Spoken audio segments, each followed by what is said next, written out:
आते हैं फैसले के लिए, करना था वहाँ पे।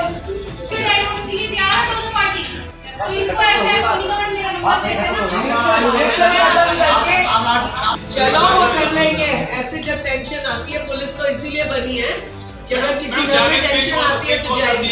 ओके, एक मिनट, तू ना रह सकता अकेला, तेरे फादर ने कर देनी है तेरे 6 महीने के अंदर, और हम ना होने देंगे अब। हरियाणा राज्य महिला आयोग की चेयरपर्सन रेनू भाटिया ने फरीदाबाद के सेक्टर 12 स्थित लघु सचिवालय में समाधान दिवस का आयोजन किया।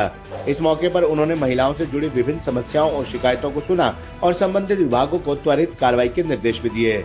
उन्होंने कहा कि महिला आयोग का उद्देश्य पीड़ित महिलाओं को न्याय दिलवाना और उनकी समस्याओं का मौके पर समाधान करवाना है।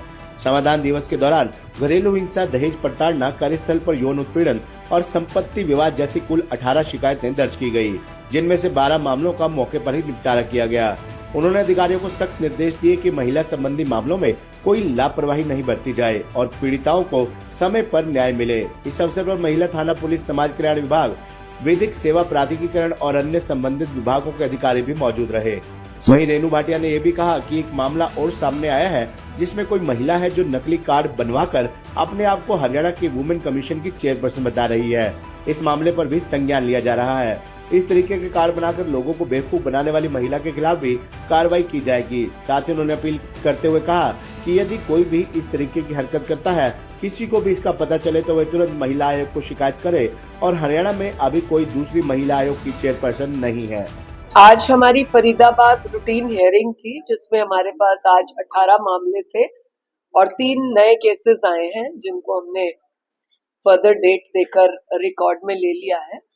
इन 18 मामलों में मैक्सिमम केस डोमेस्टिक वायलेंस के हैं, जो कि एक बहुत शर्मसार बात है कि 5 महीने की शादी, 8 महीने की शादी, 7 महीने की शादी, उसमें डोमेस्टिक वायलेंस। और सबसे बुरा जो हमें लगता है, जो हमने देखा, कि आप केस बनाने के लिए अपनी नंद का, नंदोई का, ससुर का, खास तौर से जेठ का नाम दर्ज कर देते हो और फिर किसी ना किसी की सलाह से एक बात जरूर इसमें डालते हो कि हमारा हाथ पकड़ा, या इस तरह की बात।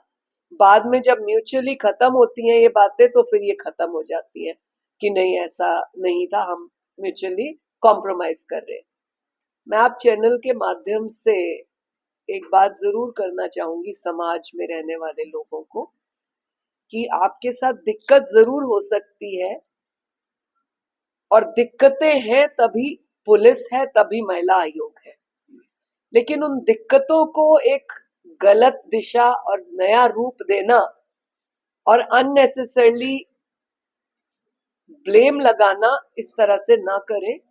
क्योंकि जब डिटेल इंक्वायरी होती है या किसी ऐसे केस में जिसमें आपने इस तरह के इल्जाम लगाए, जब वो फॉल्स एलिगेशन पाए जाएंगे, तो जिसने कंप्लेन करी है उसके खिलाफ भी 182 बनेगी। और हमने हरियाणा में कई इस तरह के बनाए भी हैं। और मैं ये निवेदन करूंगी कि लड़कियां अपने केस को केस की तरह देखें, ना कि धाराएं ऐड करवाने के चक्कर में ऐसे ब्लेम्स लगाना। क्योंकि जब कार्रवाई शुरू होती है, पुलिस डिटेल तक जाती है, तो उसका गलत इम्पैक्ट पड़ता है। एक और नया विषय हमारे पास आया है, रिचा नागपाल। रिचा नागपाल नाम से कोई फरीदाबाद में लड़की है, जो हमें पता लगा, जिसने नकली कार्ड भी बनवाए हैं और वो आजकल अपने आप को मतलब वुमेन कमीशन की चेयरपर्सन कहने लगी है। हरियाणा राज्य महिला आयोग में कोई और चेयरपर्सन नहीं है, किसी और जिले में वाइस चेयरपर्सन या मेंबर्स अभी नहीं है। और इस तरह जो ये झूठा लेकर लगी है, पता लगती 3 चौकी में आकर उस वाली बात है, हमें ढूंढेगा कि कौन है। और जब हमें और ये बातें साबित, तो उसके खिलाफ कार्रवाई होगी। क्योंकि वो तरह के ना कर कितने करा है, कर रही, आगे करनी है, ये विषय देखना है, जिसके हम कड़ी करेंगे। हमें लगे वो कौन जो हम उसे कर लाएंगे। इसी तरह हमें बहुत पहले भी किसी ने कहा था, कोर्ट के बाहर एक लेडी खड़ी होती है, वो अपने आप को चेयरपर्सन बोलती है। हमने तब भी पुलिस वालों को तो पता है ना कि महिला आयोग की चेयरपर्सन कौन है, तभी तो रोका गया ना, तभी तो वो क्या अरेस्ट नहीं करवा सकते थे पुलिस वाले? ऐसे हमने आज पुलिस को कहा है कि हमें पता करके बताएं ये कहाँ रहती है, क्या सब उसके खिलाफ वही करें।